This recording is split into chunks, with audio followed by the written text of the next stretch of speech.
자, 허용 교수님 포함 여러 법조인들이 법으로 반박을 내오니 헌법재판소를 믿을 수 없다는 쪽으로 이야기가 흘러가게 됩니다. 지금까지 이야기죠. 우리들은 판결을 믿어서는 안 된다. 쟤들을 어떻게 믿냐? 다 편향되었다. 그런 목소리가 커지고 좌파에서는 그게 말이 되냐? 같은 편이니까 같은 편으로 인식되잖아요. 우리 쪽에서는 말이 되냐? 헌법 최의 보루인 헌재를 안 믿겠다는 거냐? 그러니까 공산 세력, 좌파 세력이 보수 및 윤석열 대통령 측이 헌법재판소의 판결을 믿게끔 해야겠다고 이때 전략을 바꾼 거죠. 그리고 나서 갑자기 상식적인 판결들이 하나씩 나옵니다. 빨리 판결하겠다고 했는데 바로 내놓지 않은 게 이건 자기들끼리 다툼이 있는 것이다. 거기에 이재명의 판결까지 기다리고 거기에다가 이제 박찬대가 약간 조급함까지 느껴지는 무리수를 두는 듯한 발언들도 많이 했잖아요. 그러니까 오히려 공산 세력이 같은 팀이 민주당조차 속이면서까지 우리 쪽에 유리한 판결을 줌으로써 우리가 헌법재판소의 판결을 따르게끔 분위기를 바꿨습니다. 원래는 쟤들 어떻게 믿냐? 쟤들이 헌법을 어겼다. 이런 분위기였는데 말이죠. 우리가 스스로 헌법재판소의 판결을 따르게끔. 판결을 이거 믿게끔 조종당하는 건 아닌가? 4월 4일 윤석열 대통령 파면이 만장일치로 인용되었습니다. 8대0을 들었을 때 너무 화가 나더라고요. 받아들이기가 너무 힘들었습니다. 5대3이니 4대4 기각이니 하던 게 중론이었는데 말이죠. 헌재 판결문을 쭉 읽어봤습니다. 어이없는 게 진짜 너무 많더라고요. 제가 가장 중요한 거 몇 가지만 짚고 넘어가겠습니다. 판결문에서 소추 의결서에서 내란죄 등 형법 위반 행위로 구성하였던 것을 탄핵 심판 청구 이후에 헌법 위반 행위로 포섭하여 주장한 점에 대해서 보겠습니다. 기본적인 사실관계는 동일하게 유지하면서 적용법 조문을 철회 변경하는 것은 소추 사유의 철회 변경에 해당하지 않으므로 특별한 절차를 거치지 않더라도 허용됩니다. 말이 안 되는 게 우리가 말하던 게 있었죠. 내란죄 철회는 소추 동일성을 상실한 것이다. 헌재사나 초대 헌법재판연구원장을 지낸 허 교수는 10가지 절차적 문제가 있다고 주장을 했습니다. 국회 측이 형법상 내란죄의 성립 여부를 탄핵 소추 사유로 다투지 않겠다고 한 것과 소추의 동일성이 상실됐다. 소추 사유 철회에 국회의 결의도 없었으므로 부적합하다고 말을 했습니다. 그래서 허영 교수님은 사기 탄핵이 될 수도 있다. 내란죄 철회는 심판 대상의 동일성이 파괴된 것이다. 이런 말이 있는데도 좌파들이 이번 판결문은 이번에 국민들이 잘 받아들일 수 있게끔 쉽게 썼다며 극찬을 아끼지 않던데 저는 그게 굉장히 짜증났습니다. 요즘 국민들도 바보가 아니지 않습니까? 그저 판결문에서 우리가 이렇게 판결함 네가 뭘 할 수 있는데 라는 식으로 그냥 이렇게 말을 한 겁니다. 특별한 절차를 거치지 않더라도 허용된다. 우리는 그렇게 판단을 했다. 적어도 8명 중에 허영 교수님과 같은 입장이 아무도 없었냐. 지금 말이 안 된다고 생각하거든요. 자신이 헌법재판관이니까 자신의 위치가 더 중요해서 이런 거는 그냥 아니야 하고 넘어가는 부분이라고 저는 생각을 합니다. 또 피청구인은 윤석열 대통령은 소추 사유에 내란죄 관련 부분이 없었다면 의결 정족수를 충족하지 못할 것으로 주장을 하지만 이는 가정적 주장에 불과하여 객관적으로 뒷받침할 근거도 없습니다. 이것 또한 저는 자신들에게 관대하고 타인에게는 엄격한 모습이라고 생각이 되는데 홍장군의 메모나 곽종근의 증언도 오염되었거나 신빙성을 잃은 문제에 대해서는 오염되었어도 자신들한테 유리하니까 그대로 반영을 다 하고 했잖아요. 정말 이건 편파적이라고 생각을 합니다. 그리고 판결문에서 이 사건 계엄 선포에 관해 보겠습니다. 헌법 및 계엄법에 따르면 비상계엄 선포의 실체적 요건 중 하나는 전시사변 또는 이에 준하는 국가 비상사태로 적과 교전 상태에 있거나 사회 질서가 극도로 교란되어 행정 및 사법 기능의 수행이 현재의 곤란한 상황이 현실적으로 발생해야 한다는 것입니다. 그리고 우리가 윤석열 대통령 측이 계속 주장한 것들 있죠. 이례적인 탄핵소추 추진, 일방적인 예산 삭감 등 중대한 위기상황이 발생했다고 주장했다. 등등등 이런 거 있었는데 결국 피청구인이 주장하는 사정을 모두 고려하더라도 피청구인의 판단을 객관적으로 정당화할 수 있을 정도의 위기상황이 이 사건 계엄 선포 당시에 존재하였다고 볼 수 없습니다. 라고 판단을 한 겁니다. 비상계엄은 대통령의 고유 권한인데 그 판단은 대통령이 하고 비상계엄의 요건이 그게 맞다 아니다를 사법부가 판단을 하려면 진짜 객관적인 사실로 해야지. 위에도 말했잖아요.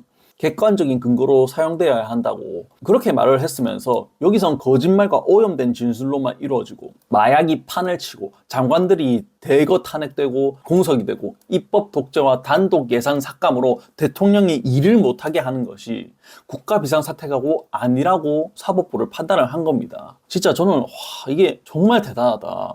뭐 자신들의 대가리에 폭탄이 떨어져야 국가 비상사태라고 하려고 하는 건가요? 당신들 집 안에 폭탄이 떨어져야 국가 비상사태입니까? 국회에 대한 군경 투입에 관해 보겠습니다. 윤석열 대통령은 국방부 장관에게 국회에 군대를 투입할 것을 지시, 그리고 일부는 유리창을 깨고 본관 내부로 들어가기도 하였습니다. 윤석열 대통령은 육군 특수전 사령관에게 곽종근 사령관이죠. 의결 정족수가 채워지지 않은 것 같으니 문을 부수고 들어가서 안에 있는 인원들을 끄집어내라는 등의 지시를 하였습니다. 계속 말하지만 말이 자꾸 바뀌었습니다. 영상 보시죠. 지금 증인이 아까 계속 이제 반대신문에서 그런 얘기를 하는 게 증인의 진술이 조금 달라진다. 처음에는 한 번이라고 그랬다가 나중에 두 번이라고 그랬다가 뭐 이렇게 달라진다. 그리고 처음에는 뭐 사람이라고 그랬다가 뭐 나중에 의원이라고 그랬다가 또 데리고 나와라 그랬다가 끄집어내라 그랬다가 막 이런 것들이 지금 혼재가 돼 있어요. 그게 왜 그러냐면 이 법률가들은 그 말이 움직이는 것에 따라서 신빙성을 다시 판단하기 때문입니다. 말이 달라지니까. 그래서 이제 증인은 아까 그것을 순화시켜서 직접 말하기가 어렵기 때문에 그거를 좀 뭐 폰 다운을 시켜서 얘기한 거다. 그리고 자수서도 그렇고 그렇지만 실질적으로는 그렇지 않다. 이제 이러니까 말이 달라지니까 자꾸 문제가 되는 거예요. 그러니까 몇 번째 답을 하시긴 하셨는데 명확하게 지금 다시 한번 확인하겠습니다. 그러니까 국회 안으로 들어가서 의사당 안에 있는 사람 데리고 나와라 이렇게 얘기했습니까? 자수서에 그렇게 표현했습니다. 아니 제가 계속 말하잖아요. 자수서 이런 거 다 떠나서 지금 기억나는 대로만 말하란 그걸 말이에요. 빨리 국회 문을 부수고 들어가서 이렇게 맞습니다. 빨리 국회 문을 부수고 들어가서 예. 그다음에 그 안에 있는 인원들을 밖으로 끄집어내라. 안에 있는 인원들을 인원이요. 끄집어내라. 밖으로 끄집어내라. 국회의원이라는 말은 안 했고 예, 거기에 의원이라고는 제가 그렇게 안 썼습니다. 아니 증인이 들은 얘기를 묻는 거예요. 자꾸 자수서 얘기를 하는 게 아닙니다. 지금 예, 인원이라 그랬어요. 그렇습니다. 들은 얘기가 예, 전화로 제가- 들은 얘기가 인원입니까? 예, 인원을 끄집어내라 이렇게 인원을 썼습니다. 끄집어내라. 예, 국회의원을 끄집어내라 이랬습니까? 안에 있는 인원을 끄집어내라 이랬습니다. 국회의원이란 말은 안 했습니까? 들은 기억이 없습니까? 있습니까?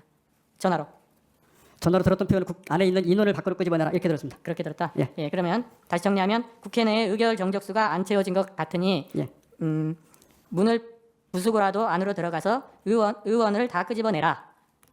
라고 예, 제가 표현한 제가 표현하고 아니 이건 지금 말씀은 또 다른데 아직 의결 정족수가 채워지지 않은 것 같다. 예. 빨리 국회 문을 부수고 들어가서 안에 있는 인원들을 밖으로 끄집어내라. 인원이라 그랬어요? 인원, 의원이 아니고 예, 인원. 인원들을 밖으로 끄집어내라. 그럼 150명 얘기는 언제 했어요? 150명 얘기는 이제 이거 대통령 얘기가 아닙니다. 그건 아니, 자꾸 김영애- 이러잖아요. 말이 달라지잖아요. 아까 분명히 대통령으로부터 들었냐라고 했더니 150명 들은 기억이 생각났다. 나중에 얘기를 그걸 들어보니 김용현 전 장관 얘기하고 하면서 했던 거 대통령이 어디가 제가 방금 말했던 세 마디 줄 그게 그러면 150명 이야기는 들은 바는 없습니까? 예 그때 당시 나중에 제가 듣고 기억했다고 방금 말씀드렸지 않습니까? 예, 알겠습니다. 제가 대통령이 말씀하신 그 워딩은 딱 그 세 줄이었습니다. 아까 말한 그 예, 내용. 예. 예, 됐습니다. 마치겠습니다. 이 사람의 말을 믿을 수 있습니까? 근데 윤석열 대통령 측의 의견은 무시하고 그대로 받아들였습니다. 그리고 경찰청장 국회 출입은 전면 차단하도록 하였습니다. 이것도 출입증 제시하면 보내준 게 밝혀졌죠. 그러나 그냥 차단했다.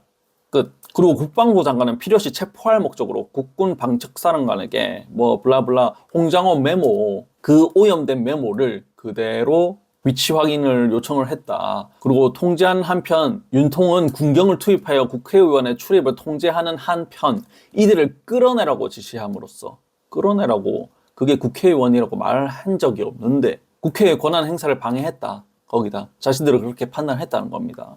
계엄 해제 요구권을 부여한 헌법 조항을 위반했다. 국회의 심의 표결 불체포 특권을 침해했다.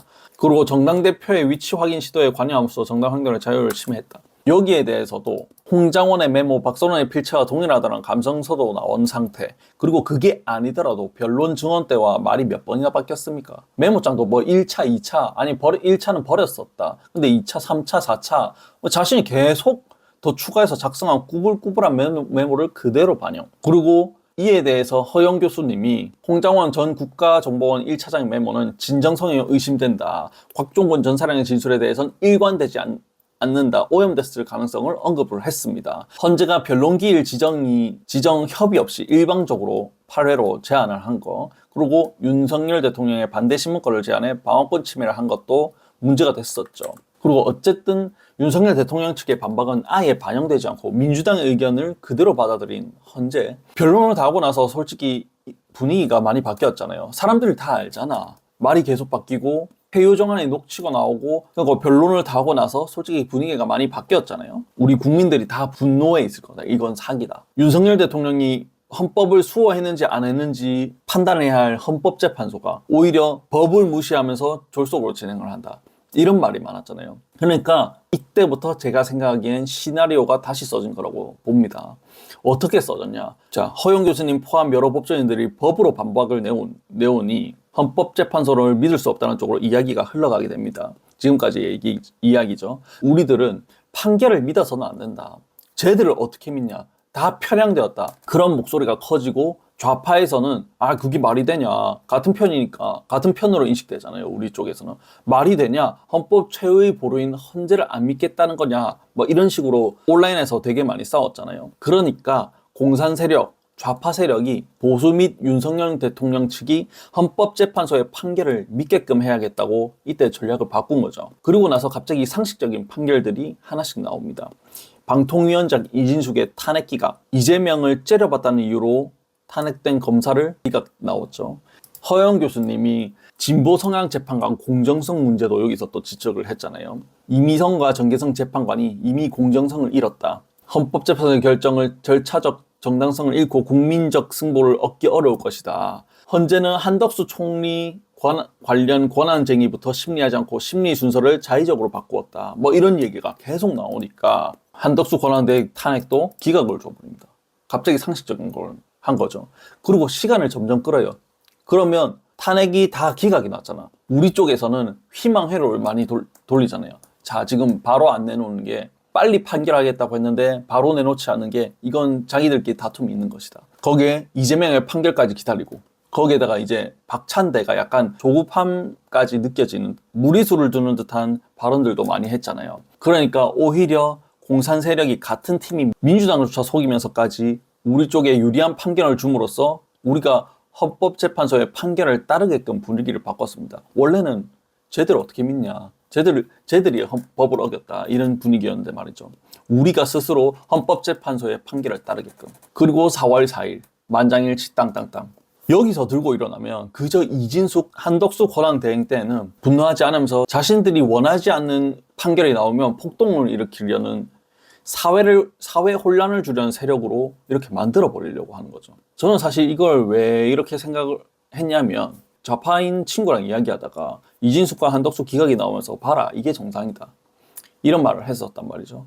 근데 전에 우리가 계속 말했던 게 헌재가 법을 저렇게 어겼는데 쟤들 말을 어떻게 믿냐, 판결을 믿어서는 안 된다 이라는 말을 제가 그 친구랑 이야기를 했었거든요. 근데 그 친구가 야 헌재 믿으면 안 된다면서 근데 이건 옳은 것이냐 이렇게 말하길래 살짝 띵 하더라고요. 인터넷 여론이나 제가 느끼는 분위기는 각하, 기각 뭐 이런 분위기였는데 솔직히 이때부터 저는 좀 불안했어요. 혼자서 판결을 이거 믿게끔 조종당하는 건 아닌가? 혹시나? 그저 음모론이고 제 내내망상이라고 생각을 하지만 뭐 좌파들이 대한민국을 무너뜨리기 위해서 20년, 30년 넘게 한 나라를 무너뜨리려고 엄청나게 공들였다고 하잖아요. 우리법 연구회 같은 것도 있고 일반인 나도 이렇게 받아들이는데 위에 정말 똑똑한 그런 놈들은 이런 생각을 못 할까? 이 시나리오를 함정에 빠뜨린 건 아닌가?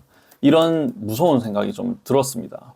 뭐 결론은 이 체제 싸움은 정말 길게 봐야 한다. 지치지 않는 마라톤 같은 일이다 라고 저는 생각이 들었고요. 좌파들은 김대중, 노무현, 문재인까지 진짜 천천히 바닥을 다지면서 올라왔잖아요. 수면 위로. 윤석열 대통령님은 파면되셨지만 진짜 국민들을 깨워주신 정말 훌륭한 대통령이라고 저는 생각을 하고 정말 감사드리고 우리들도 끝까지 이재명만큼은 되지 않도록 민주당 세력이 날뛰지 않도록 해야 한다고 저는 생각을 합니다. 대선이 이 2달 내로 치러질 것 같은데 지금 당장 생각나는 건 후보들이 홍준표 시장님과 김문수 장관님 정도 저는 생각이 나는데 확정이 안 돼 있지만 한동훈 같은 박쥐 같은 놈 싸울 때 싸우지 않고 도망치는 사람 저는 이런 사람은 필요 없는 것 같거든요. 이념적으로 확실한 사람이었으면 좋겠고 좀 우울한 마음은 접어두고 좀 희망을 가지고 본업에도 충실하면서 좀 힘내시길 바랍니다. 윤석열 대통령님 정말 고생 많으셨고 여러분들도 영상 봐주셔서 감사합니다. 즐거운 하루 되세요.